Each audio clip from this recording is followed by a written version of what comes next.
Okay. All right, so let's take a look at these parts. This part I told you this was on a unit circle. So being on a unit circle means that your radius is 1. And the nice part about that is, remember to drop, this is what it's been doing to me all day long. I don't get this. Remember to drop your triangle. Hang on, guys. I don't know what's going on here. Okay, remember to drop your triangle down to the x-axis. Okay, and since your radius is 1, this is your x, this is your y. Normally sine is y over r, and x over r. Sure, this is doing to me all day long.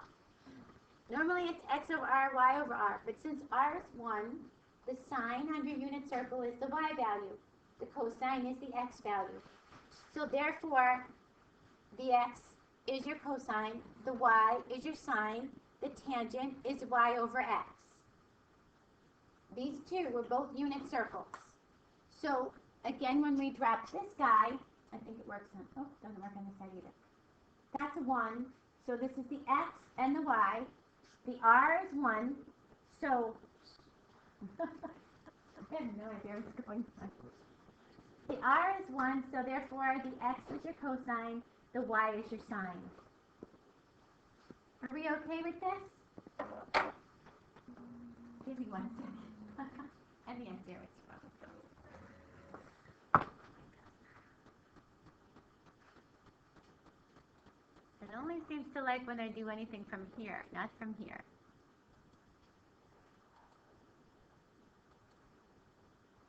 Alright, so let's try this. Are we okay with the first two? Again, your radius is 1 because you're on a unit circle. Don't do Pythagorean theorem on this. You don't need to. You know, because of this one, I told you. This is on the unit circle. And if you actually notice your x and your y, they're less than 1, right? So your radius, your hypotenuse, would be the largest part. That would be the 1. Because your x and your y are actually less than 1. Okay. This guy,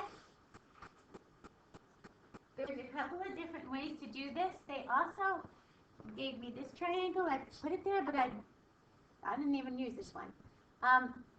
Pythagorean theorem says 8 squared plus b squared equals 10 squared. And b comes out to be 6. Now, if you set your pieces up, and this is my reference angle, this is my side opposite, this is my side adjacent, this is my hypotenuse.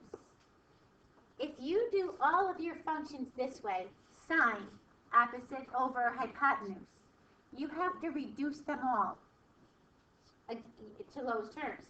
If you just come here and reduce them here, like I did, then you don't have to do this again. So reduce everybody by 2. There's your 3, 4, 5 triangle. And then do your trig functions from there. It's probably easier. So it's, thank you. Once you find your opposite, hypotenuse, and adjacent, just work from there. You can do it the long way and then reduce them, or just reduce them first. If you wanted to, and you wanted to put this guy on a coordinate grid, this is where your reference angle is, that would work just fine. This would be your y, this would be your x, this would be your r.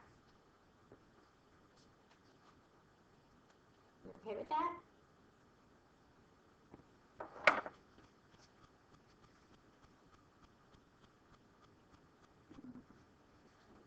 I have no idea. It's not, my board is just not responding. It's responding when I do this from here, but not over there. It's possessed today. It's possessed. Miss, do you have to reduce? Yes. You do have to? Everything has to be in reduced fraction, reduced radical. The only thing you do not have to do is rationalize the denominator anymore. Now, what I was just saying here, Gabe, was because they're already multiples, reduce them all first. Reduce them to 3, 4, 5, and then do your trig functions. And then you don't have to reduce your fractions because they're all reduced. Makes life a little easier. Again, these guys are not on your special triangles. They're not on your unit circle. So lay out the pieces. So for 13, I have y over r. I'm missing the x part. So Pythagorean theorem, find the x part. Here's the x. From here, do your y over r, your x over r, your y over x. And then flip them all over. You okay with this? And we said this would be in quadrant 1. We have to tell you because sign is positive in 1 and 2. So you wouldn't exactly know where to put it. What's affected if I put this in quadrant 2? The x. So my sign would be a negative and my tangent would be a negative. So I have to tell you where to put it. Secant, if you want to, secant is the reciprocal of which function? Cosine. So if it helps you, turn it to the cosine. Just flip this over. There's your x over r. If it's more comfortable for you to look at the cosine than the secant, flip it over. Take the reciprocal. There's your x. There's your r. Pythagorean theorem. There's your y. Now again, we're in quadrant 1, so all your parts are positive. And radical 15 cannot be broken down in anything else, so we leave it radical 15. And again, do your basic 3, flip them over, and get your reciprocals. Everybody good with this? Questions at all? There's no questions. These are not special triangles. These are driven by one function. Oops, something's going on there. They're driven by one function. And we know it's in quadrant 1. I have to be able to tell you what quadrant those are in. Okay. These guys, same thing. Again, we're still in quadrant 1. Tangent is y over x. Make that over 1. You can find your missing part. The missing part is not 2. Because for it to be your special triangle, that would have to be radical 3, not 3. So find your missing part and just give me your 3 major functions over here. Flip them around. Reciprocals.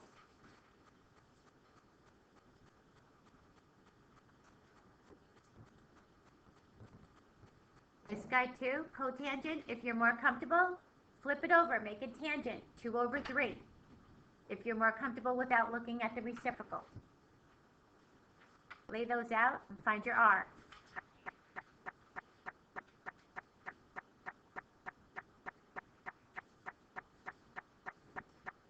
Good? Don't let me go on if you have questions. Now, this part, a hint to this part is you're not going to be able to use a calculator. So if you can't use a calculator to find your angle, it's got to be one of your special triangles, right? So this part dealt with your special triangles. So again, you only have the 2 that you need to know. Sine y over r. Set it up. 1 over 2. If you recognize it here, there's your 30-degree angle. You only have 2 that you have to know. 1, 2, radical 3. 45, 45, 1, 1, radical 2. Okay? Set this up, and therefore I know what this angle is. I know what the angle is opposite 1. It's my 30 degrees. And how many times does 30 go into 180? 6. So my radians is pi over 6. Okay? Because this said, find this angle without a calculator, I know these have to be my special right angles, my special right triangles. Otherwise, I'm going to have to pick up my calculator to tell you what the angle is. This guy, cosecant, 2 over 1. And again, they kept them all in quadrant 1, so that was nice. If you're better off doing sine, then do the sine. flip this over. This is exactly the same as this one now. If you like to work with the basic 3, use the reciprocals. When you get more comfortable with it, you'll be able to say, oh, that's the reciprocal of sine. Sine is y over r, so this is r over y. If not, flip it over. Secant again, this is the reciprocal of cosine. X over r. I recognize that to be my special right triangle. Even if I don't, I could do Pythagorean theorem and say, oh yeah, that was the radical 3 side. I know this guy, this is 60. And 60 goes into 180 3 times. Cotangent and tangent are the same here. So when the two sides are the same, there's your 45, 45.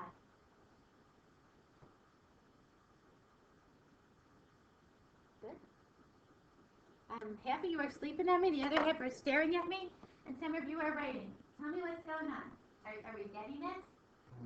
How do you know based on those numbers and what side is what kind of angle?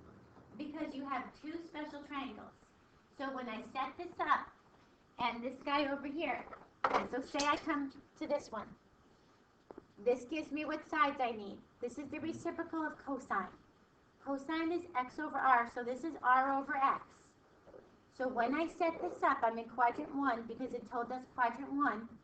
My r is 2, my x value is 1. Now say I don't recognize my triangle yet. I do 2 squared equals 1 squared plus b squared. So this gives me 4 minus 1, 3. So b is radical 3. So now I say, oh yeah, there's my special right triangle. 1, 2, radical 3. Oh, it's always going to be like that for 45? If they're asking you to do this without a calculator, or they ever use the word exact values, then you know you're looking at these 2 or just quadrant angles. The 90, the 0, the 180, the 270.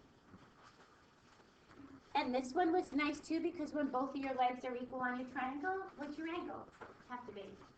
45, 45, right? So that was kind of nice that it just kind of blended into that one.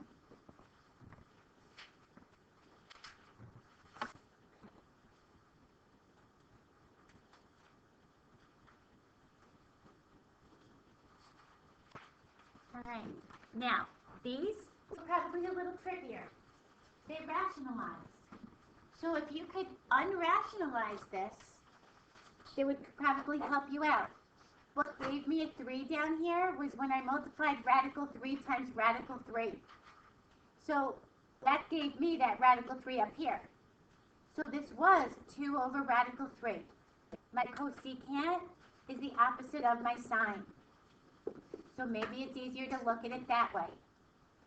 It's easier to look at it unrationalized. If not, you would set this up.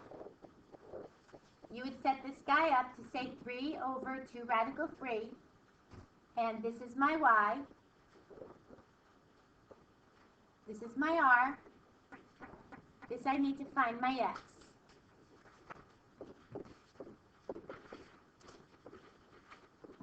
So this is going to give me 3 times 4, 12.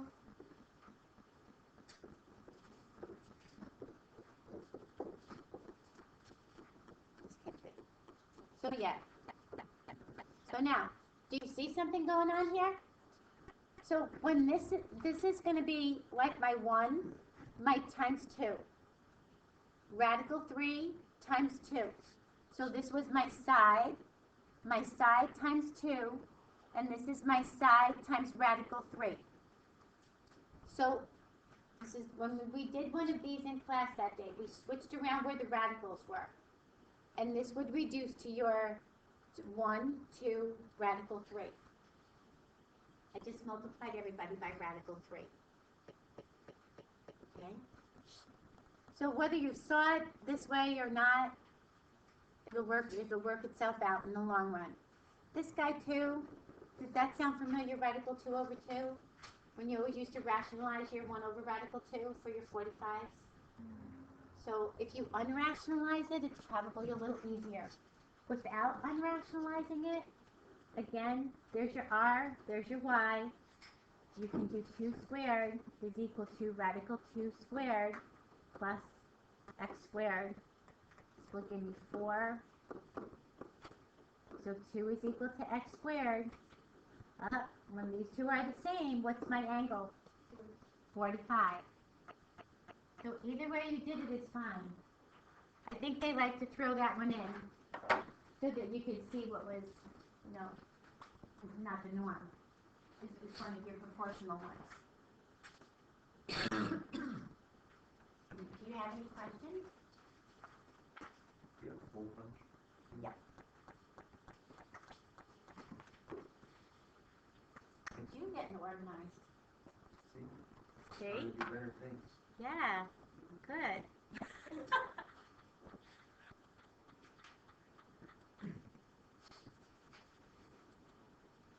Okay. Alright, so the second one you're going to do pretty similar, right? What do you notice about the second one? If the x and the y are the same, what kind of angle is it? 45, right? So right away, and I would reduce my sides before you do any of your parts to it. Okay.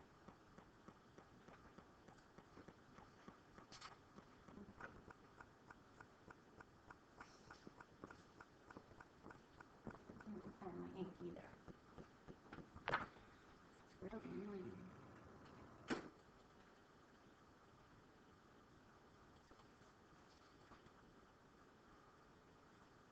I should just turn my whole computer around so I'm standing over there. Alright, we'll take one of these. I'm given a point on the terminal side of an angle in standard position. What does an angle in standard position mean?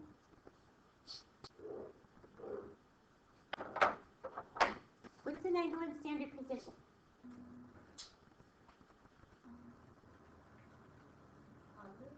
It starts at the positive x, and it rotates counterclockwise, and it terminates at that point.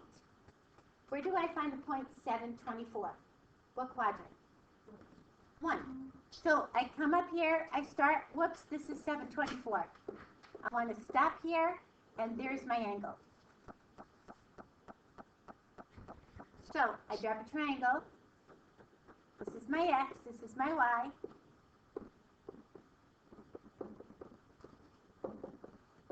I need to find r.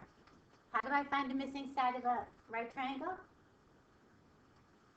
Pythagorean theorem. So 7 squared plus 24 squared equals my radius squared. And this should come out to be 25. This is one of your triples.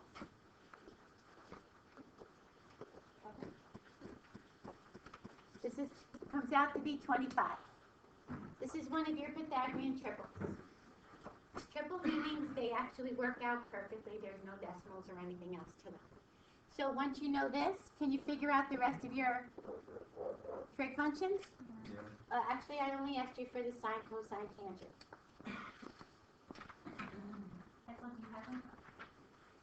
Okay. One of these guys. We need to find out what quadrant this lies in. This was a great Algebra 2 question. So, what quadrants sine? Sine deals with my x or my y. Y. So what quadrant is the sine negative? Or my y negative? Third and fourth, right? This is where y is negative, right? Okay. Cosine. Cosine deals with my x. Where's my x negative? Over here. What quadrants is my cosine negative? 2 and 3. So which one do they overlap? Quadrant 3. Work one part at a time. See what they have in common. So now if I picked an angle in quadrant 3, say I picked 225. My sine would be negative, my cosine would be negative, right? Isn't that true down here? The only thing that's positive is my tangent down there. I'm just trying to go through like one of each parts. This way we do them together and then you do the opposite one. And maybe that'll just kind of, rather than have you be at a loss when you go home, it'll help you, have an example. Now, for these guys, I'm giving you something and where it lies, or some piece of information. So I gave you the sign, and I said that this angle is in quadrant 2. So my angle opens up and terminates in quadrant 2. So I draw the triangle, and I label my parts. My sine, y over r. Is this a unit circle? No, why not? The radius is 5. So I have to find x. So anybody remember this triple? 4. X is 4. So now, set this up. In this quadrant, x is negative. In this quadrant, y is positive. And my radius, always positive. Can I find my trig functions now? X over r, y over r, y over x. Okay. Let's just locate where this guy's going to be. Yes. Why was it negative? Because over here, isn't x negative here? Yeah. Use your xy axis to see that. I don't put my negatives on my triangle because I just always feel that they're distances and then we always do the same triangle over and over. Then use your axis to determine, oh, my x is negative in this quadrant. Oh, my y is positive in this quadrant. And the r doesn't really have And the any- r always is positive Yeah. because it's a distance. Now, let's find out what quadrant this guy's going to be located in. What quadrant is my tangent negative? Quadrant 4. And what else?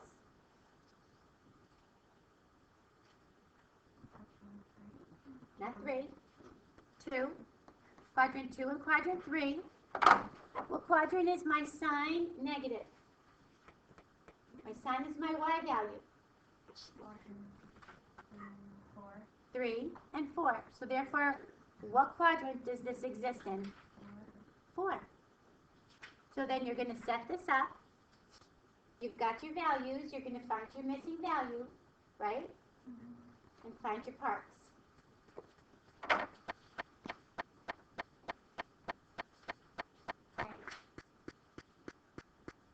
All right, we should be able to do those. Now let's move on to, that should be the rest of those. Let's move on to some of these guys. I want the exact value. Exact value says then you must have either a 30, 60, 90 triangle or a 45, 45, 90 triangle, or it's called a quadrantal angle. If I can spell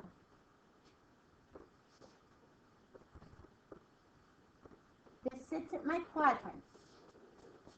0 is at 1, 0. 90, pi over 2, is at 0, 1. Pi is at negative 1, 0. And 3 pi over 2 is at 0, negative 1. Use your unit circle for that. Now, let's hit one of these. Let's hit negative 750. A negative angle forces me to go what direction? Clockwise.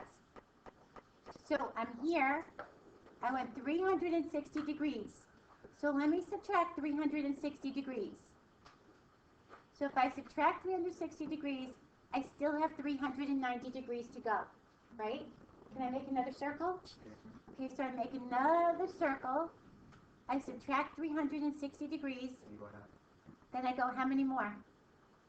30. Ah, 30 sounds familiar. 30 is one of my special right triangles, right? So I labeled 1. Opposite the 60 is radical 3. 2. X in this quadrant is positive. Y in this quadrant is negative. And R positive. Can I find my sine, cosine, and my tangent now? Right? Let's take this guy over here. 11 pi over 4. 4 goes into 180. How many times? Oh, sorry, Carlos. Yes. 4 goes into 180. How many times?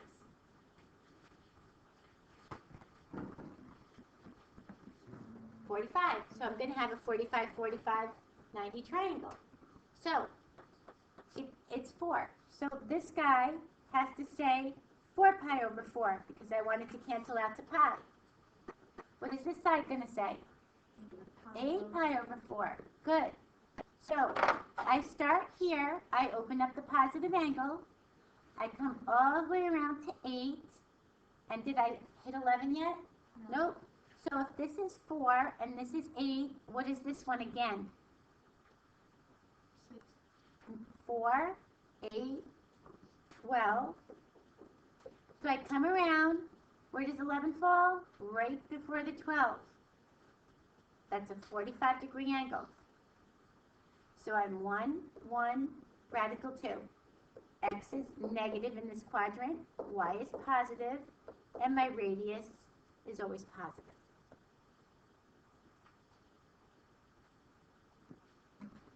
So you can find your pieces for that. We'll hit one more. Let's hit this guy.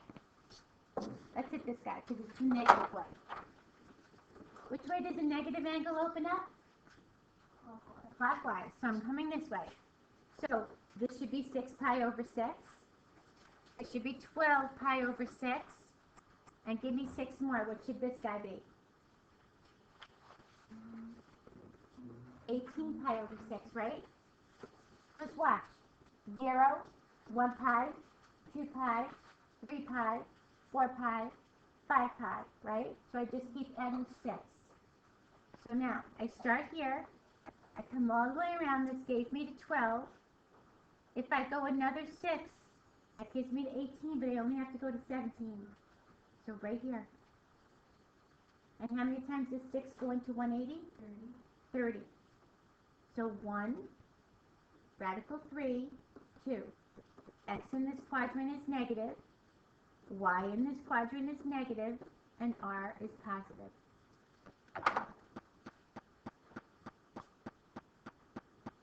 Make sense?